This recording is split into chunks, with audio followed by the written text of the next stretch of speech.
こんにちは。韓国から来て日本で働いてるキムペンです。日本企業で働く人たちのあるあるな悩みをちょっと変わった視点で解決するコーナーです。今日はですね、会社で上司が2人腕組んで私の後ろに立ってた話。デザインはほぼ完成してたのに2人がバトル開始。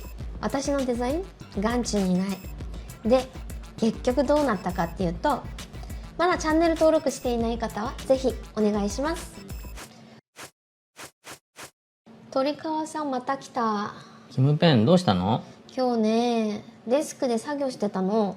うん集中してたら背後に気配を感じて。気配？お化けとか？いや、振り返ったら2人が腕組みして立ってた。2人？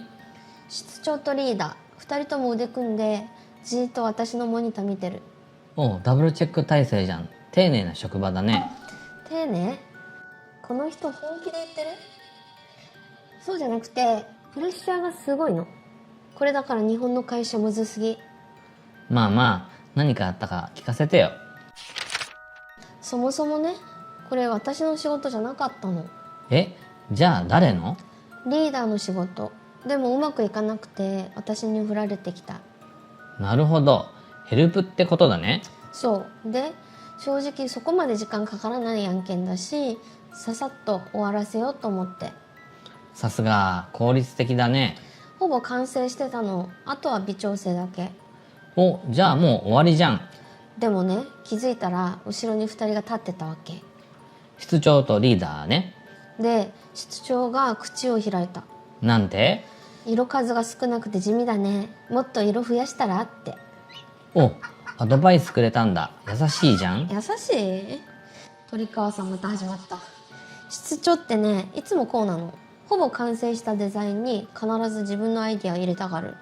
へえ、デザインに詳しいんだ。詳しくないの。でも絶対に何か言う。自分が関わったって事実を作りたいだけかも。で、その瞬間リーダーが反論した。おう。最近のデザイントレンドは2色ぐらいでモダンに仕上げるのが主流ですって。トレンドプロっぽいね。鳥川さん？だってちゃんと理由あるし。理由はね、自分の立場を守りたいだけ。それにリーダーってデザインにすごい憧れ持っててね。いいことじゃん。憧れはいいけど、いつもちょっとずれてんの。毎日デザインサイト眺めて、謎の幾何学ルール作ってロゴ作って。努力家だね。でね、2人のバトルが始まった。私の後ろで。どんな？もう私のデザイン眼中にないの。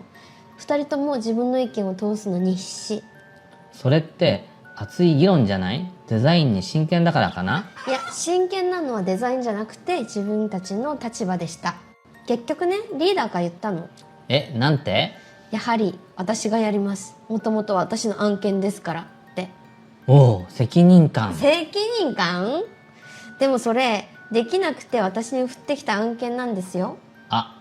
で、室長もそっかじゃあ頼むってあっさり引き上げた。引き上げたんだ。私唖然としたよ。ほぼ完成してたデザインどこ行った？それでその後どうなったの？キムペン、鳥川さん、AI バードの砂防です。今のお話、補足させてもらいますね。ここで一度、心理学的に整理しましょう。お願いサポ。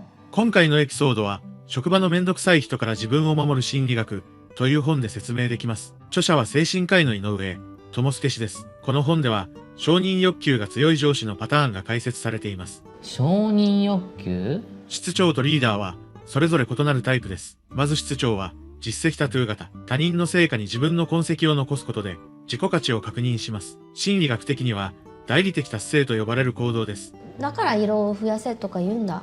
そうです。自分で成果を出す自信がない。だから他人の成果物に関与することで、自分も貢献したという実感を得ようとするのです。なるほど。一方、リーダーは職業幻想型です。デザイナーという職業に過剰な憧れを持ち、自分もその一部でありたいと願っています。しかし技術が伴わない。そのため、理屈や定義で関与しようとします。トレンドがどうとか言ってたのもそれか。その通りです。幾何学ルールを作ってデザインすることに満足するのも、手段に価値を見出しているからです。二人に共通しているのは、デザインの質よりも自分の存在証明が目的になっている点です。存在証明？キムペンのデザインが良いか悪いかは、実は関係ありません。専門家であるキムペンの判断よりも、自分たちの承認欲求が優先されてしまったのです。で、その後の話なんだけど、気になる。数日後オフィスを通りかかったら、リーダーがパソコンで作業してて、その後ろに室長が立ってた。そう、今度はリーダーが後ろから見られてる感じになったの。あれこれ最初の話と同じなんじゃないの？同じ室長は相変わらず腕組んでなんか言ってた。あ、実績タトゥーでリーダーは謎の幾何学模様を作ってニヤニヤしてた。ニヤニヤはい、相変わらず目的を失って手段に満足してる。で、デザインは？知らんのかよ。だってもう私関係ないし。承認欲求が強い人は簡単には変わりません。そうだね。だから距離を取ったの。正しい判断です。職場のめんどくさい人から自分を守る第一歩は距離を取ることです。他人は変えられませんが、自分の関わり方は変えられます。今回の教訓は、めんどくさい人の承認欲求に巻き込まれないことです。そう、でも結局距離を取る以前に、この人たちの心理や意図を知ることが大事な気がしました。今日のまとめ。1、職場には実績タトゥー型と職業幻想型がいる。2、実績タトゥー型は他人の成果に自分の痕跡を残す。3、職業幻想型は理屈や定義で関与する。知ることで自分は守れる。